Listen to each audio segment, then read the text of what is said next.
I studied a Bachelor of Commerce in Banking Finance and Risk Management, but the two majors were Banking and Finance and Accounting. For people like us, usually we have people that we look after back home. Yeah, like the black tax. Yes, wherever we're from.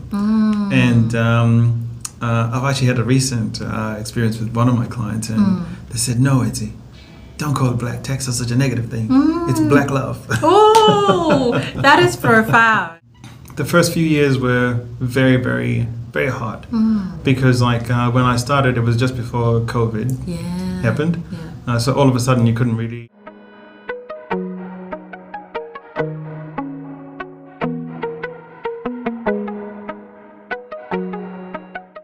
Hello everyone, this is cousin Nicolle Mapiye, and on this channel I do videos about my life living here in Australia, and I also share different life lessons that I've learned along the way.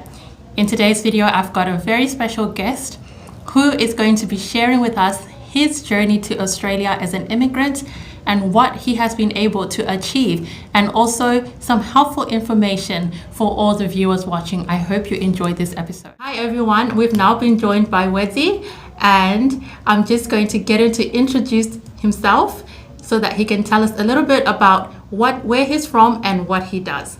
Welcome, Wedzi. Thank you, Kudzie. Thank you so much for making time to be here today and sharing your knowledge. No, most welcome. Yes. Most welcome. It's a pleasure. Thank you. So would you start by just telling us where you're from and what you're doing for a living? From Zimbabwe originally, and I've been in Australia since 2004. I work as a financial advisor at present and also mortgage broker. So you've been in Australia since 2004. That's a long time. It is a long time. It's almost 20 years. So almost 20 years. Just shy of 20 years. Just shy of 20 years. 20 years in a few months. Wow. And before we get into your profession as a financial planner and mortgage broker, I want to talk a little bit about, like, go back to 2004. What brought you to Australia? What was, like, why Australia? Why 2004? What led you to come to this country? Well, I just finished high school. Yeah. And I actually didn't really have a plan. All I knew was things were getting bad at home. Yeah. Because I remember I went to a boarding school, and the stuff that we were eating, we were not eating what our usual diet used to be.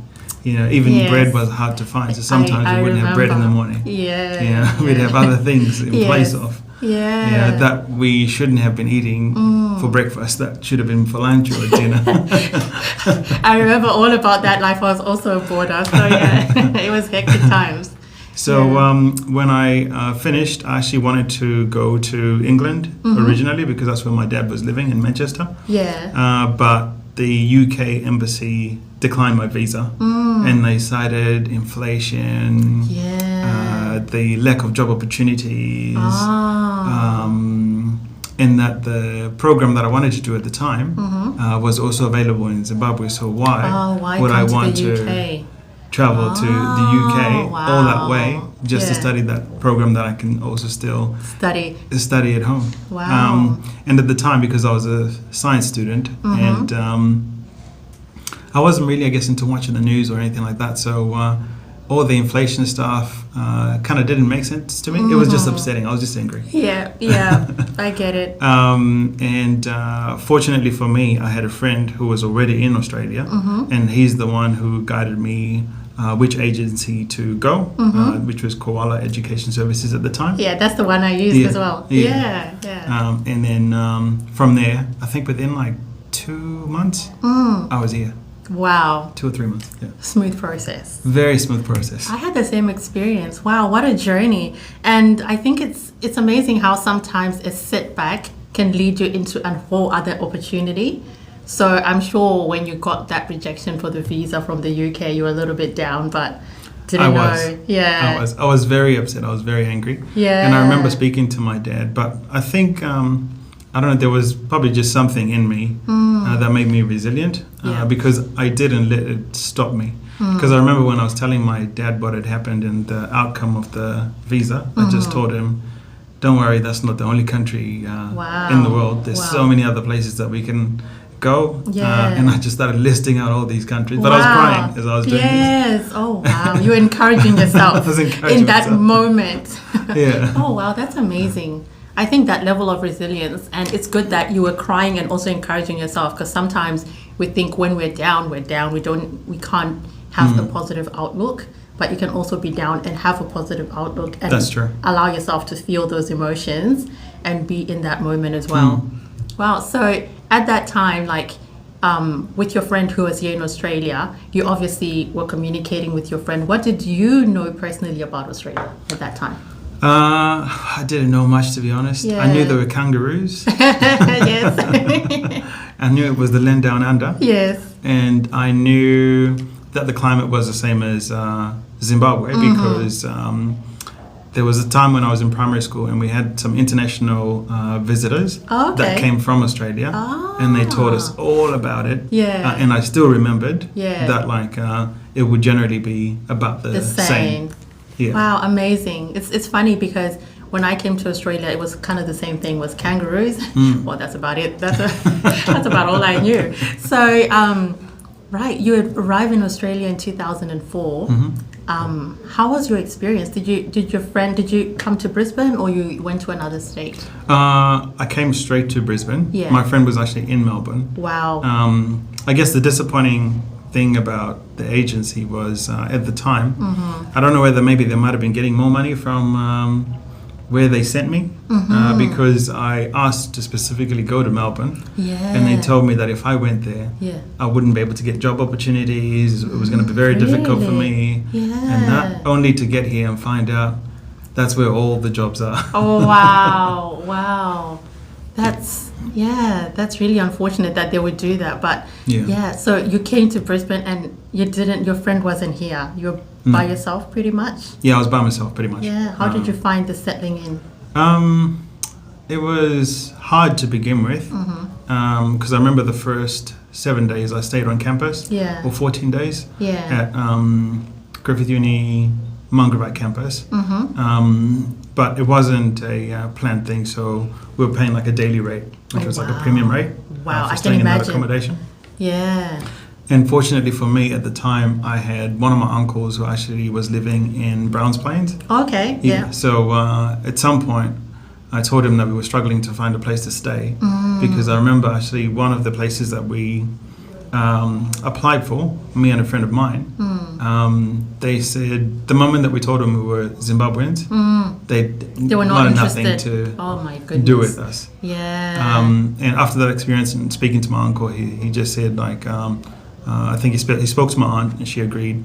So the following Sunday, he came pick me up and I went home and I stayed with him for like close to 6 months. Wow. Yeah, and I learned a lot while I was living with him that I wouldn't have learned if I didn't go and live with him specifically. Yeah, and you mind sharing some of those things that you learned while you were staying with your uncle?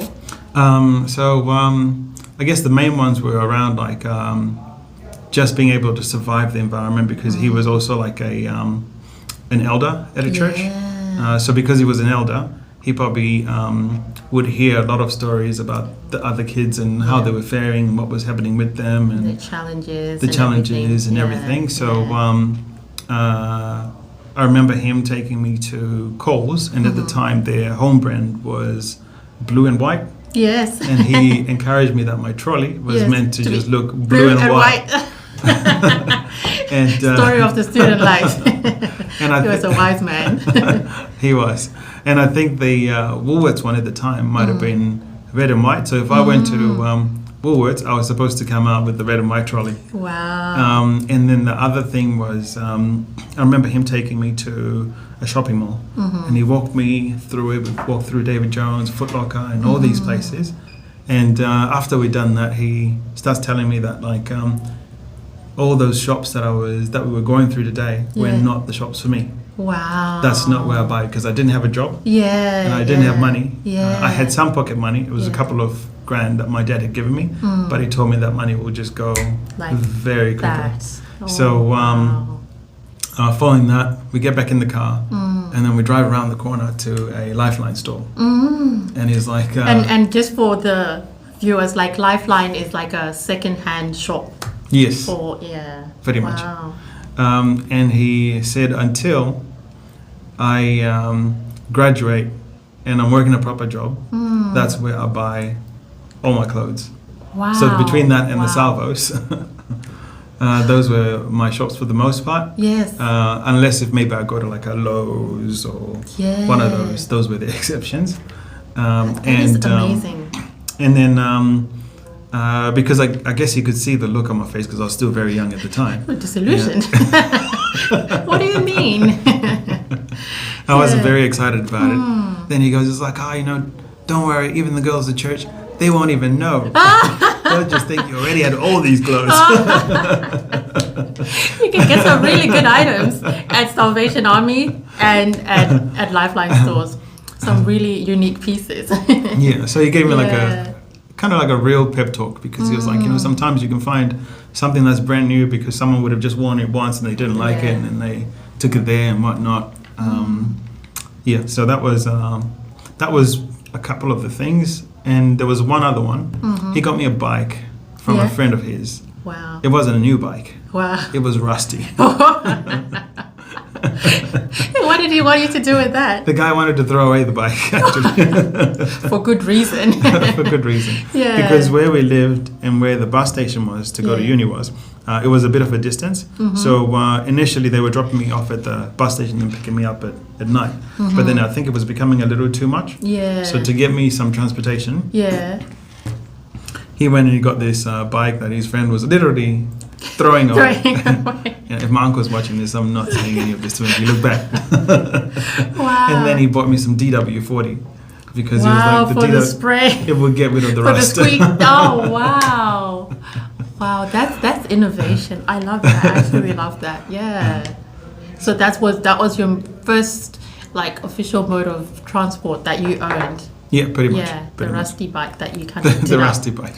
Yeah, I think, from your first experience, like what your uncle shared with you at that time, I wish I had known, and I think a lot of students wish they had known, like how long, like how far your money can take you, which is not very far if you don't have a job, and what other options, because people sometimes don't know. They get into these shops and that's the exposure that they get, and they think this is it, and they don't know to go and look, because sometimes they're not in the malls, like those secondhand shops. You have to go a little bit like outside of the mall. So, yeah, they're usually not.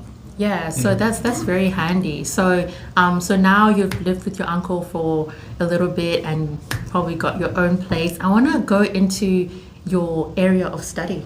What did you study at Griffith? I studied a Bachelor of Commerce in Banking Finance and Risk Management, but the two majors were Banking and Finance and Accounting. So it's weird that it's called Risk Management, but but it's more accounting. more accounting. Oh, okay. And did you know when you came from Zimbabwe that was what you wanted to study? Or did you make up your mind here or change your courses? I knew from when I was back home. Yeah. It wasn't necessarily my first choice because when I was in high school, I was actually a science student. But everything that was science related seemed to be like a longer path. Yes, a lot of years. A lot of years, and when you think about the money and A lot of years means a lot of money. and whether we could afford it. Yeah, yeah. Oh, wow. So how did you feel about your choice, like moving from, the sciences to, once you started studying, did you feel you had made the right decision?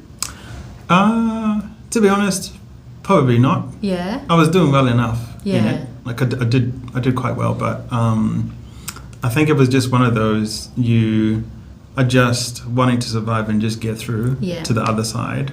And one of the things that my uncle kept telling me was he kept emphasizing to apply for my residency as soon as I possibly can.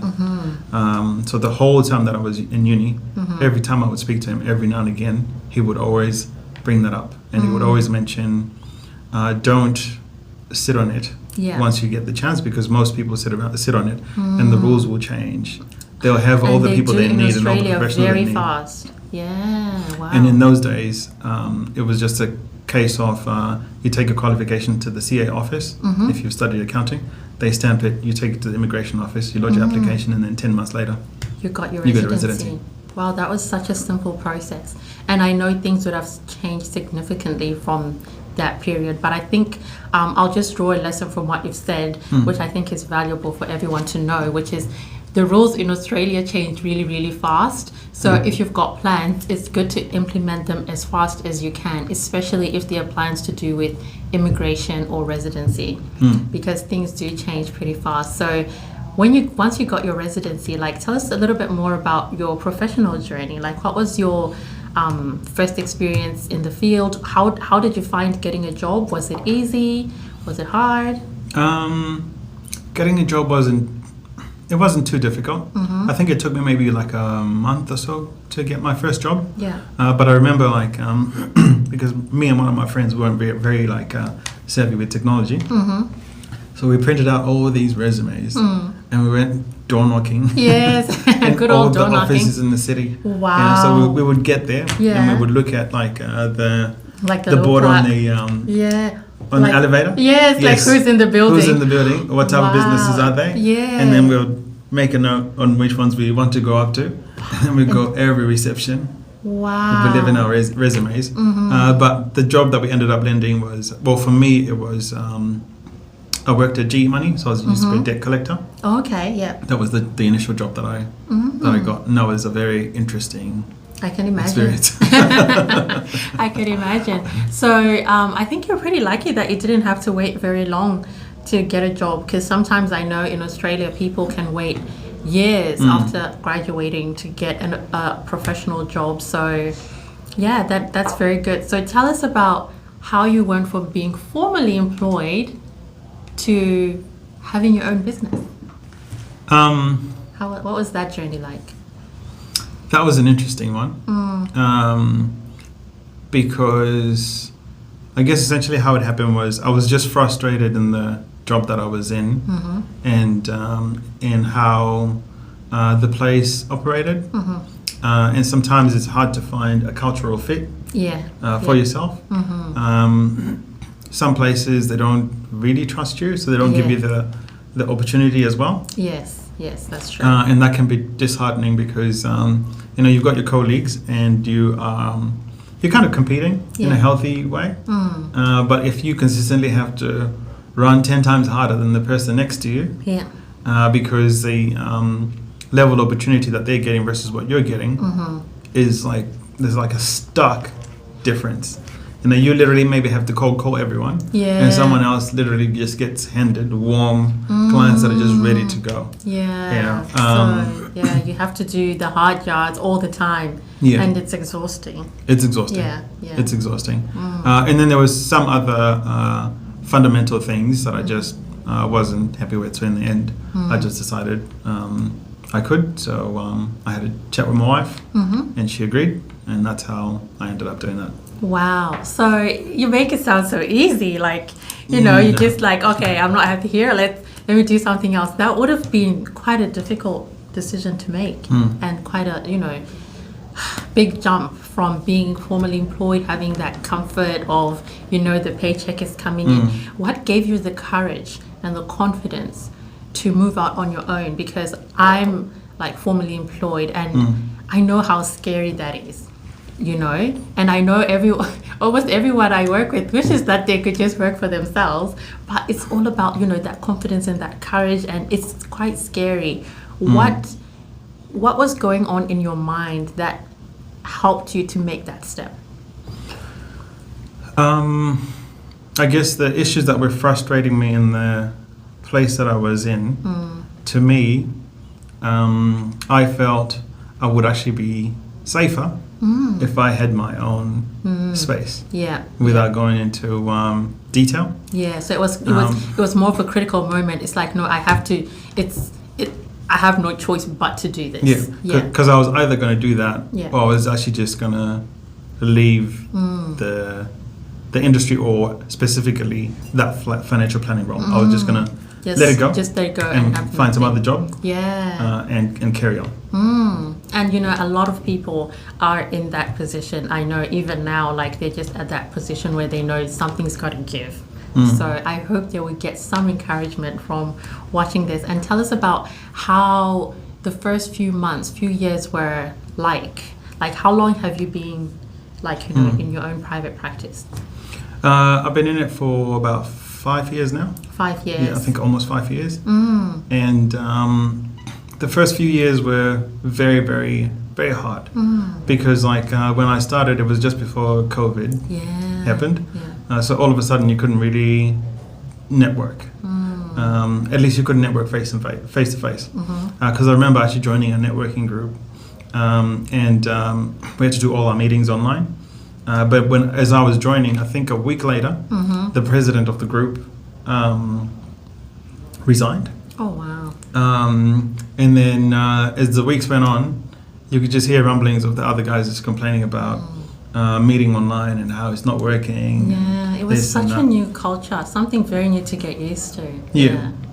Whereas now it probably wouldn't be too much of a problem. More easier. And then also just having to switch my mentality from having to see people face to face all the time, because I used to see everyone face to face. I'd never do an online meeting. So initially I was concerned because I was like, man, I look how I look. Now I'm online. I could be anywhere. Yes. Yeah. And that was daunting. But I remember having a conversation with a friend of mine, and he just pointed out a few things that, like, when you're speaking to people, if you talk about things that are just happening in the local environment and they'll just hear it naturally, and they'll feel probably safer. But I think as time passed, people just accepted that, like, you can deal with people online and it's fine. And particularly if you come referred, because I think pretty much every single client that I have has come referred. Wow, that's amazing. That means you must do a pretty good job. I do my best. Yeah. I do my best. And I want to talk more about your work currently. Just tell me a little bit, go a little bit in depth about some of the services that you provide, the name of your company, what you do, and all that. Okay. So the name of the business is Betterway Financial Partners. And we do financial planning as well as mortgage broking. And with the financial planning side, that's the main piece. It's really how do we help people go from point A to point B, because everyone in their financial journey has the next step. So whether it's someone who's just getting started, what's that first step for them? Or someone who's like further along in their journey, how do they move to the next thing? Step. Because you could be starting your career, then you get married, then you have kids, then the kids grow up, and then they leave the house, and then at some point you have to decide, I'm sick of working, I want to retire. What does that look like? And along this journey, I want to buy a house. So the house, you're going to need a mortgage most of the time, because most people don't have a rich family, or someone in their family who just leaves them like a massive inheritance that's just enough to just go and just buy a house outright. How do they then manage that debt so it doesn't keep growing, but it actually reduces over time? Because for most people, it actually keeps growing. That's so interesting. And that is very true. And I don't think a lot of people think about it like it's just part of their daily lives. Like, what's my next step financially? And from your experience, and this is going to be specific to immigrants, what are some of the trends or, patterns that you find with immigrants and their financial planning or their financial literacy? I guess when we speak about immigrants, we're specifically talking about people of color. Yes, because our Caucasian counterparts operate totally different. Wow. Because for people like us, usually we have people that we look after back home. Yeah, like the black tax. Yes, wherever we're from. And I've actually had a recent experience with one of my clients, and they said, "No, Wedzi, don't call it black tax. That's such a negative thing. It's black love." Oh, that is profound. That is profound. I have never heard that before. I love it. Black love. It's black love. Wow, that's such a positive way to look at it and to frame it. Yeah. It's more taking that burden aspect out of it and looking at it at a more like you're helping someone out. Like it's an act of love. Yeah. That is profound. Wow. Yeah. I'm glad I learned that. Wow, yeah, so continue. Because we tend to do that, some of us do it to such an extent that it really affects what happens here. Yeah, true. And some people even get into debt to help the people back home. And they can't really meet their day-to-day because they're doing so much. You know, there's people that I've met who are earning hundreds of thousands of dollars as an individual. Hundreds isn't plural. Yeah. And they're raking living it in. They're raking it in. Yeah. But they're living paycheck to paycheck because they have to take care of the whole village. Wow. They feel and that is sense a reality of for obligation. a lot of people. Yeah. Yeah. And in my work, when I encounter that, my job is then to start to change and challenge that mindset that, hey, is there something that we can, or that perspective? I have one of my clients, we spoke about mindset, and he was like, there's nothing wrong with my mindset, Wedzi. Okay, sorry. Let's call it perspective. Perspective. To try to change that perspective and draw a line somewhere that, hey, within what you have, what can you afford to give away to look after your family? And they have to be able to make do within that boundary because that's what you can afford to give. Yeah. If you give any more than that, now you're hurting your family. You're hurting your partner, you're hurting your children and your kids. Yeah. You know, they want you to be financially independent that when you're in retirement, they don't want to have to think about, you know, looking after, because they all have their own problems. Yeah. You know, and you don't want them to go through the same thing that you're going through. So drawing that line and just saying, hey, maybe I can only give, maybe it's $200 a month or whatever that number is. Setting boundaries, very important. Yeah. And just put it in a bank account that it just sits in. If it's needed, whatever's in there, if it's enough to pay for it, it'll pay for it. If it's not enough because it's only $50 at that time, sorry guys, I only have the 50. Yeah. Right. Wow. And they can't complain because you've been doing, you know, other things all for these them. other things, it's like when black love becomes black pain, like that can actually hurt you, and you want to bring it back into the love zone where you are finding enjoyment from doing that, and it's not hurting you and your family. And what do you find is the biggest resistance to setting those boundaries? Because I know it's not easy, like for it to happen for such a long period of time and for them to seek for help, it means there's some challenges or some barriers that are standing in the way of them making that decision. What are some of those that you can share? I think part of it, I think, is because in our culture we generally don't have like an investing mindset or culture. Maybe we can call it a culture where we pass on knowledge on how to manage finances, and that it's almost like a topic that it's taboo. It's taboo. You know, when the adults speak about it, they speak about it in their own room, and you're not allowed to be in that room. And then when you're an adult, you have to now figure it out. But you never saw any example or had anyone show you or guide you on how to. Not inside it's so at difficult. All.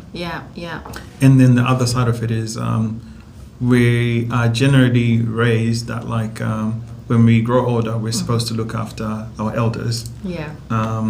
But then sometimes, because maybe our elders also haven't looked after their own finances or just don't have the means, we then overextend ourselves financially to and try there's to. a lot of guilt as well, like to say, you know, that survivor guilt that I've made it, I'm overseas, I'm better off, I'm responsible for the people back home, and it's that guilt just follows you. And you know, just to lessen that guilt, I guess people keep giving just so that they don't have to deal with that survivor guilt. And it's such a cultural thing, because I've seen I remember one time I was visiting in England, and one of our family friends, I remember them saying so many times how they were not happy with their daughter and her husband because they felt they were stingy. They were not generous.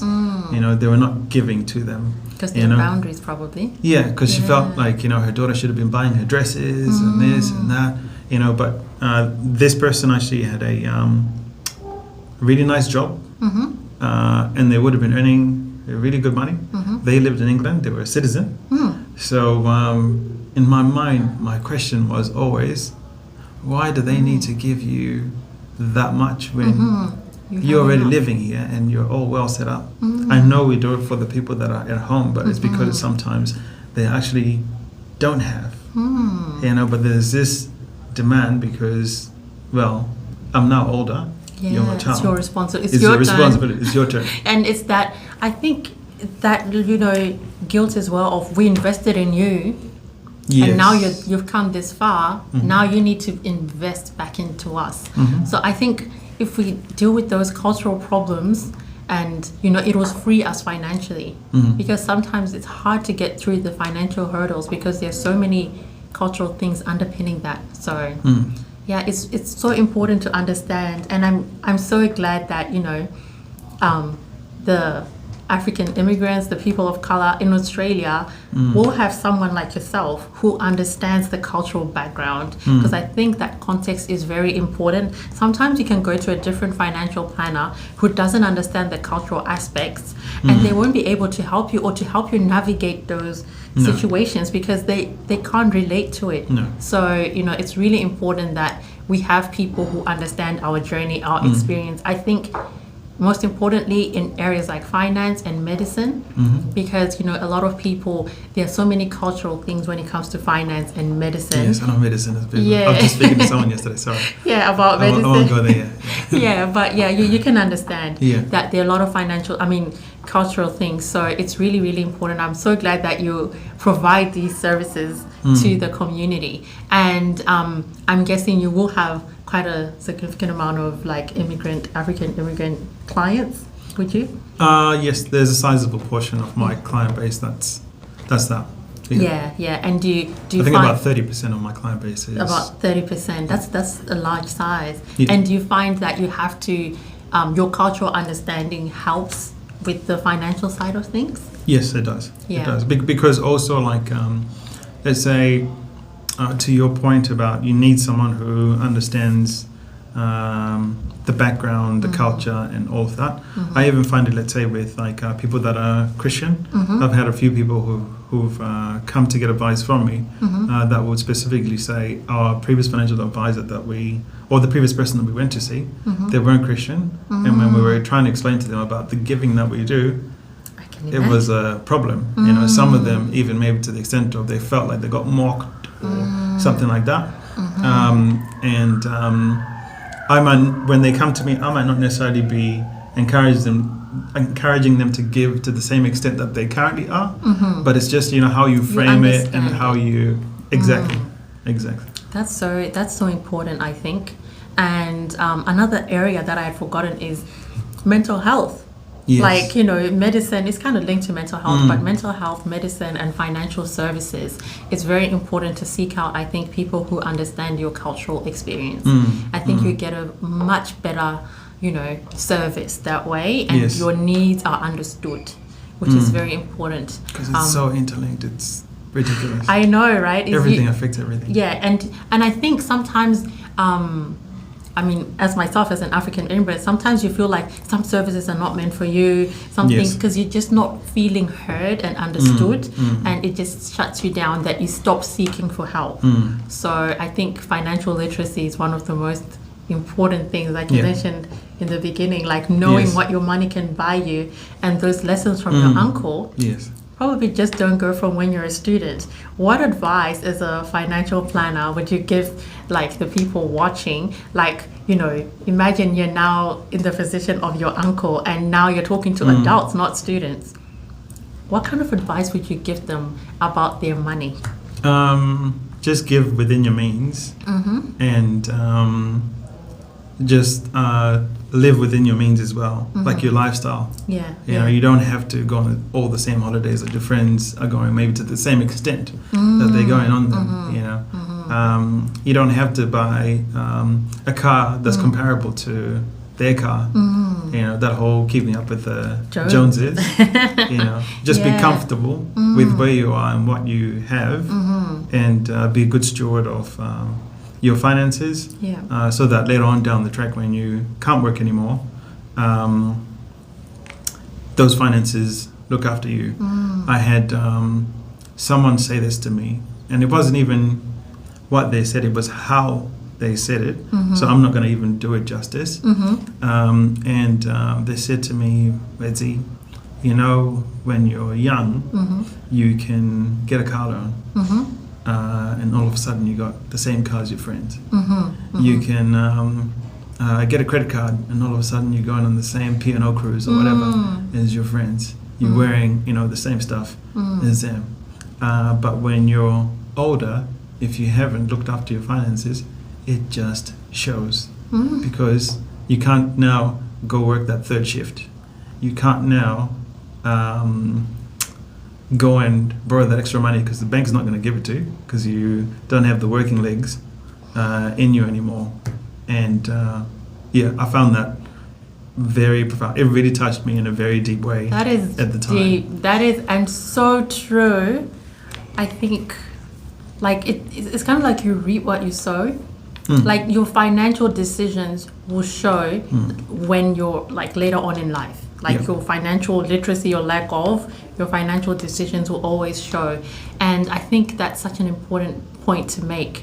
And, you know, for everyone to really consider their finances and to know that there is help available. Like you don't need to figure out on your own, because most of the times you can't, because no one taught you anything. So, you know, seek help. Get people who can guide you in the right direction, so that when you are at a point where you can't work that extra shift, you know, you are in a position where you're still comfortable and able to live the lifestyle that, you know, that you want to live. That's it. And you know, like we're all different. We all have different gifts at the end of the day. You know, maybe you might want to manage it all yourself, but you know, when you try to read those books or listen to the podcast, you know, it just bores you to death. It does.